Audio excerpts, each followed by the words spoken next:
Basag na mga nicho, sako-sako mga buto at kalansay, at nakasusulasok na amoy.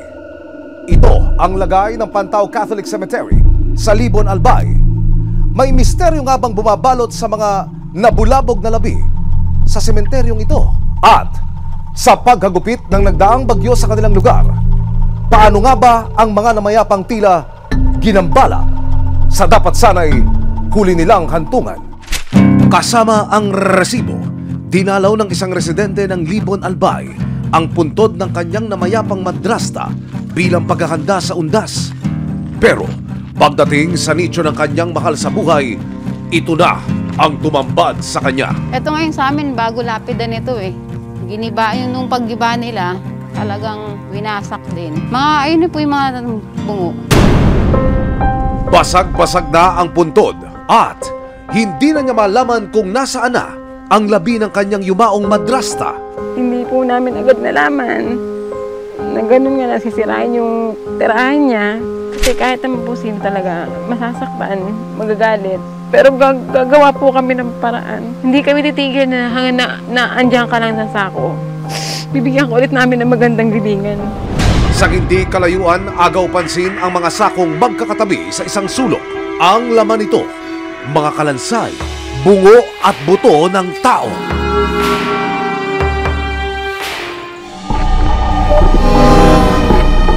Pero hindi lang pala si Julie ang may ganitong problema dahil mahigit kalahati ng mga nicho sa sementeryong ito butas at giba-giba na. Isa na rito ang nicho ng namayapang ama ni George Peñalosa. 7 taon nang nakalibing ang kanyang ama sa Pantao Catholic Cemetery. Pagpunta namin, nakita namin yung ataol ng tatay ko buo pa. Hinahanap namin yung remains niya, wala na. Galit tapos awa sa tatay ko. Hindi po tinatago, talagang nagmura po ako. Gaganon nilang, parang sabi kong binaboy yung ng tatay ko. Sa patuloy na pag-iikot ng resibo sa Barangay Pantao, Libon, Albay, ibinahagi ng dumaraing na mga residente na ang paggiba sa mga nicho ng kanilang mga makal sa buhay, ipinag-utos pala ng simbahan na siyang namamakala sa sementeryo. Ang road widening po, matagal na talaga nakaplano. Ang sinasabi nila niya, may rehabilitation, may renovation. Tapos bigla na lang ng gano'n na magpapagiba na pala sila. Parang nasyak nga yung mga taga dito sa amin, taga Pantao. Palaisipan ngayon para kina George kung saan kukuha ng pera para mailipat ang labi ng kanyang ama.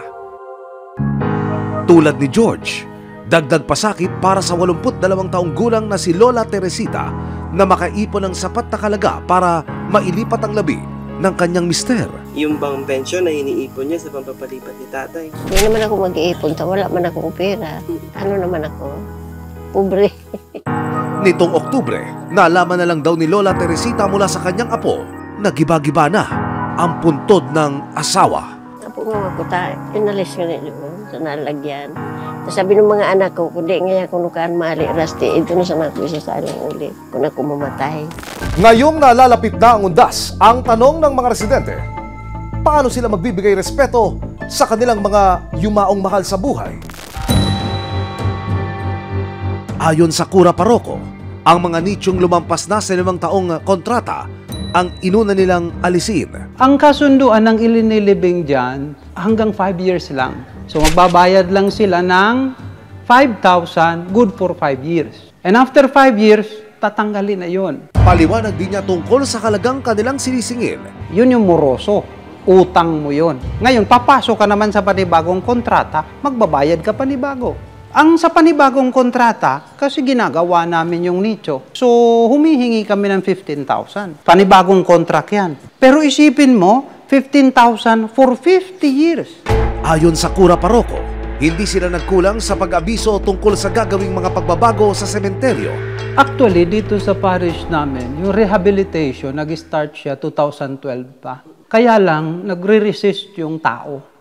Kasi ayaw nilang galawin yung kanilang mga puntod. Kasi yung sitwasyon ng cemetery is puno na siya. Since May, ina-announce na namin. At yung mga family na mga nandito, in-inform na namin. Pinadalhan namin sila ng notice. Kaya lang usually, di sila nagre-respond. Kadalasan dahilan wala silang pera. So, I decided na gibain na. Ginagawa raw nila ang paggiba ng mga nicho at paghukay o yung pag-exhume sa labi bilang paghahanda sa road widening project ng gobyerno. Actually, kasama sa road widening, in advance lang namin. Kasi in-inform na kami ng DPWH. Ipinakita rin ng Kura Paroko ang ipinagawa nilang bagong libingan para sa mga nagnanais na ilipat dito ang kanilang mga yumaong mahal sa buhay.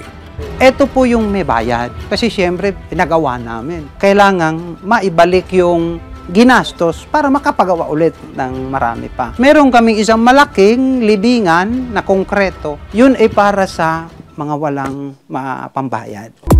Ang problema, nang ilapit ng resibo sa lokal na pamahalaan ng Libon ang usapin, tinanggi nila ang pagkakaroon ng road widening project. As of now, i-deny ko yan. Wala sa akin galing sa DPWH na magkakandak ng road widening sa lugar na yan. Higit sa lahat, hindi raw kumuha ng permit ang simbahan bago nila binuksan ang mga nicho. Walang sanitary permit. Wala po silang sanitary permit nung pag-aalis nila ng mga buto. Saka yung tama ng proseso na paglagay ng mga buto. Sabi ko, inulit ko nga, dapat yun nasa common ossuary dapat. Hindi yung nasa sako lang. Bagay na hindi tinanggi ng simbahan. Although alam ko, kailangan ng permit. Hindi ako kumuha kasi mahal ang bayad. Wala namang kaming fund actually sa pag-rehabilitate. Inilapit ng resibo si Lola Teresita sa simbahan para maipaliwanag sa kanya kung ano ang pwedeng gawin sa labi ng kanyang asawa. Meron tayo paglilipatan. Oo, sa sementeryo pa din. Kung wala kang pambayad, wala namang problema, libre. So, pumunta lang kayo para nandun kayo paglipat. Makita nyo, sumbuto, ililipat doon sa libingan. Tatanungin po namin yung final talagang desisyon ng mga anak ni Lola. Ipinangako ng simbahan sa resibo na pwede silang tumanggap ng installment o hulugang bayad para sa mga kapos sa pera. Pumunta lang sila dito kasi welcome sila dito. Sa kanila ito. Kung wala silang pambayad, walang problema. Papalibing ko yan ng libre. No? Lalagyan ko yan sa magandang lalagyan. Nandito yung parish na magbibigay sa kanila ng tulong. Lapit lang sila. Nandito ako lagi naman. So, kung walang pera, pwede naman installment.